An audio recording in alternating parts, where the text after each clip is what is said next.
waan idinkaga mahadcelinayaa runtii aqbalada aad aqbasheen kulankan maanta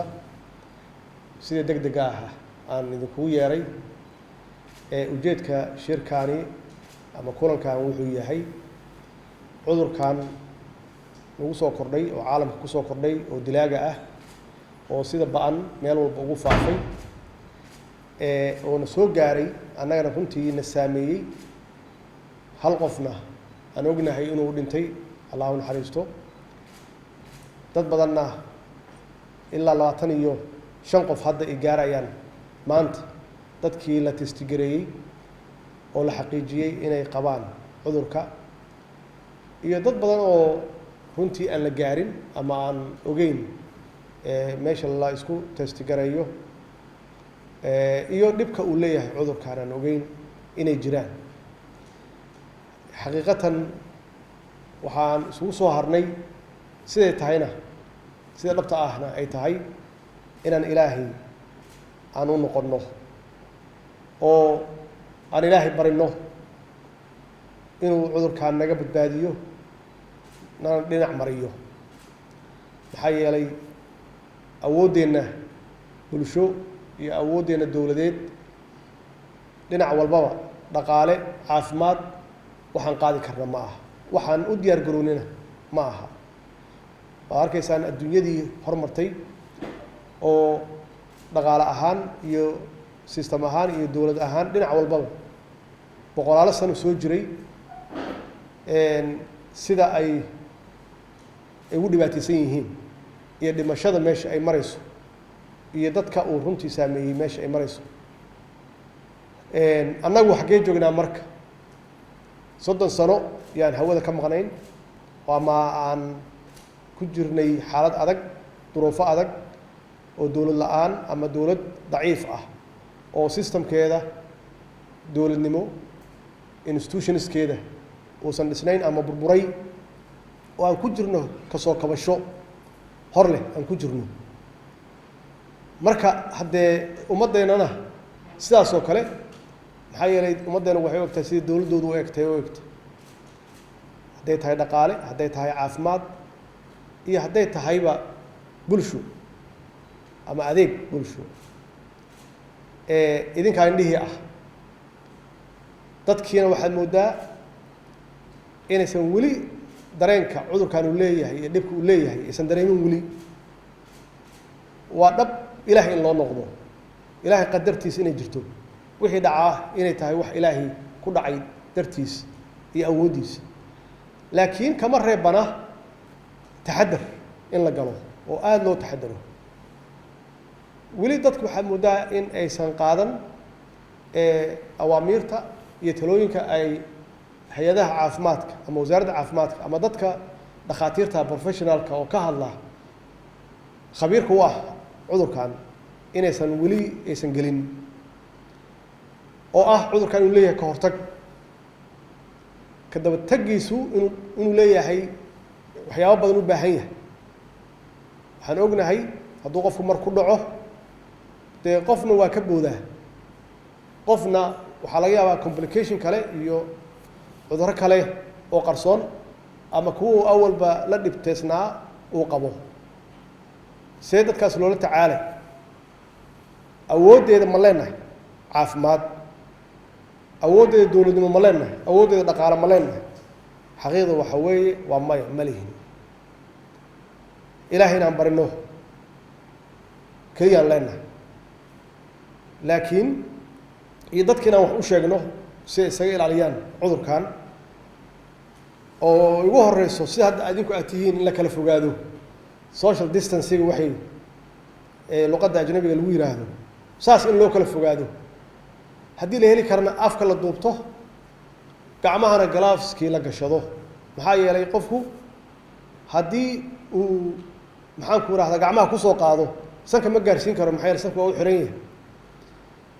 in bulshadeena aan gaarsiino war cudurkaani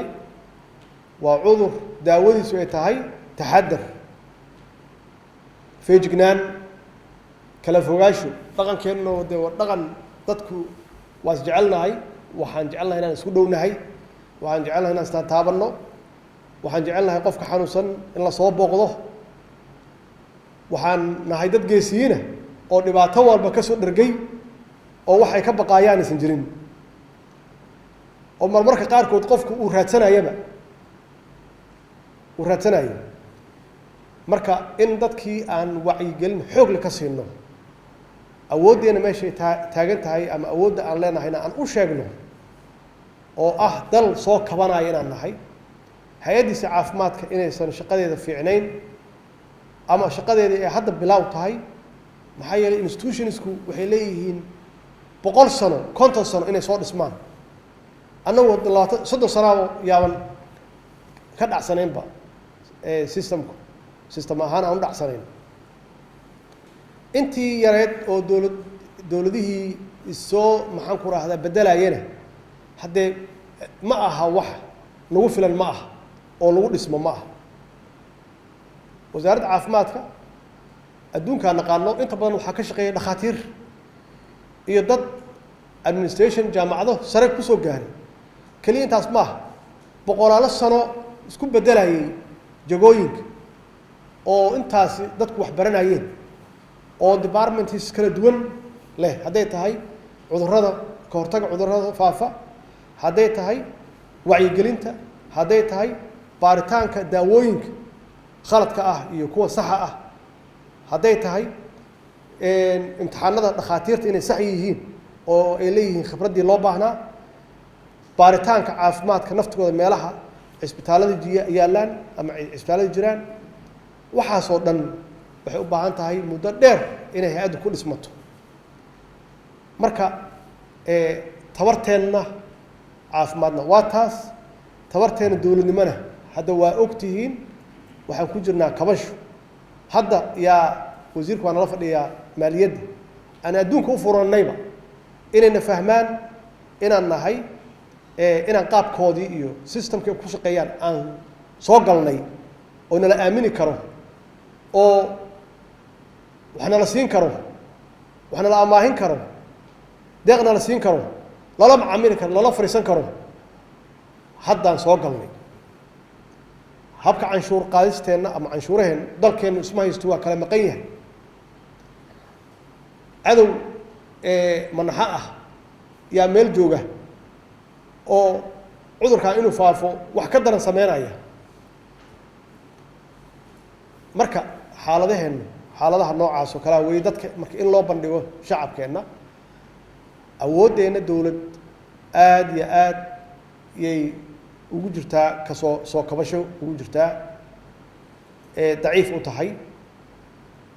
ganacsatadeenna iyaga naftigooda waxa aan hayno waa iyaga runta marka laga hadlaayo oo waxa dalkan soo waday oo isku soo hayay iyagay ahaayeen oo iscontroolayay dowlad ma controlin maciishada dowladdu ma controlsho iyadaa controlsho iyagaas controla marka markaan oo kale oo duruufahan oo kale ay jiraan iyaga naftigooda waxaa laga rabaa mas-uuliyad dheeraada inay saaraan bacdamaa dowladdoodii ay tahay dowlad iska barakaysan xaaladoodu ay iska adag tahay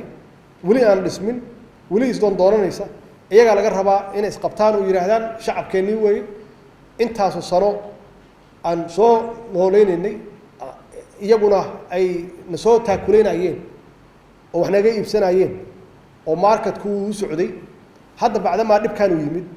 waa inaan xakameenno wax alla wixii maciishadda ah inaan xakameenno oo aysan dhicin dadka in laga faa'iidaysto adduunyada horumartay waa samayn karaan hadday rabaan maxaa yeelay dadkoodu waxbay meel hore u dhigteen dowladahoodu dhaqaalaha meel intaasoo sane ka arurinaya canshuur dhaqaaley meel u dhigeen oo qofkii cuntadii gurigiisaa loogu geenayaaba annaga awooddeeda ma lihin taasaa keenaysa in dadka aanan odhan karin jooga guryihiinna maxaa yeelay waa inay kala doortaan gaajo iyo coronavirus annagii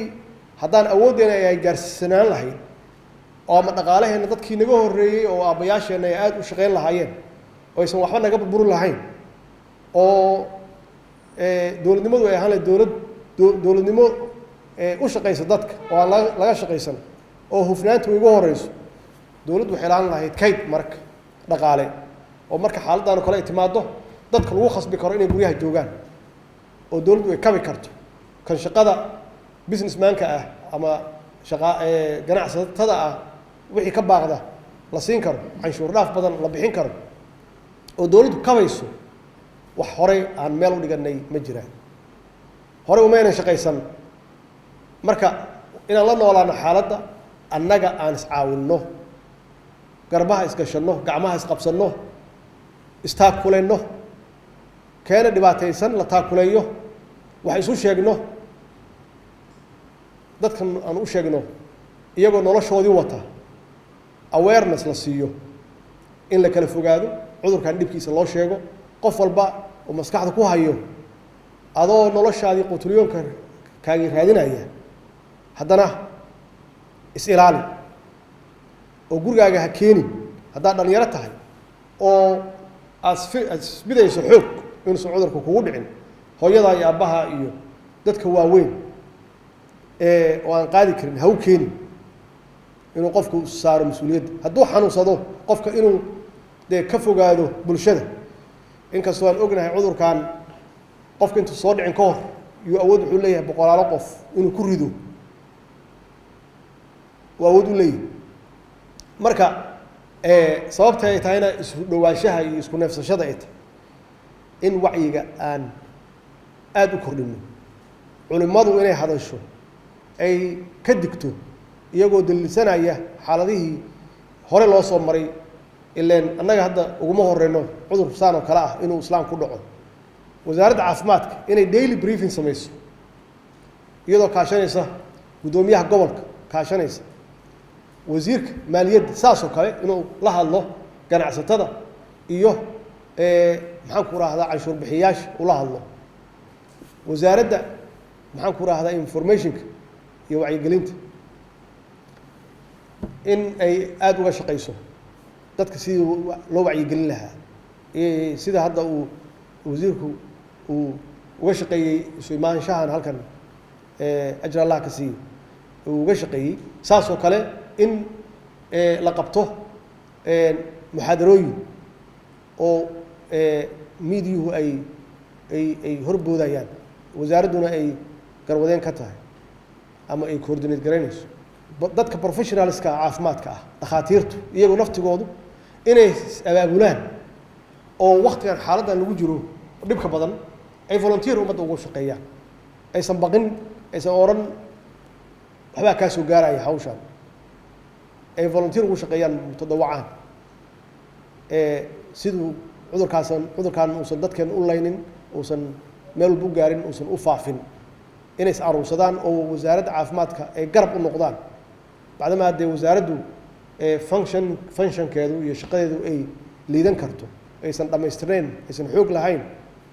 inaad u noqotaan xoog dadka shaqaalaha ah oo dowladda ku jira ama dadka businesska ku jira oo khibradaha u leh caafimaadka in markaanay ay si volunteera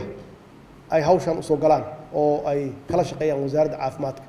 macnaheedu waxay tahay kulligeen innagoo wada dhan dowladdii iyo shacabkii iyo qolooyinka ka shaqeeya arrimaha amniga aan garbaha isqabsanno gacmaha isqabsanno sidii cudurkaanu noo dhaafi lahaa aanu la dagaalami lahayn annagoo tabarteenu saas tahay qof walba waxa uu haysto aqoon iyo xoolo iyo dhaqaale iyo awood ba aan isugu geenno sidii aan uga hortegi lahayn cudurkan maxaan ku rahay culummada aan uga hortegi lahayn cudurkan inuusan ummaddeenna aafeyn uusan dhibaato weyn ummaddeenna u geysan aan uga hortagno haddii uu dadka ku dhacana sidii aan u kaalmeyn lahayn iyada naftigeeda aan iska kaashanno waa u qaylo geysanay ama u dirsannay qaylo caalamka dalalka aan saaxiibaha nahay waxaan ka sugaynaa kaalmo waxa annagu hadda maanta dowlad ahaan aan haysanno oo hawshaan uga hortagayno runtii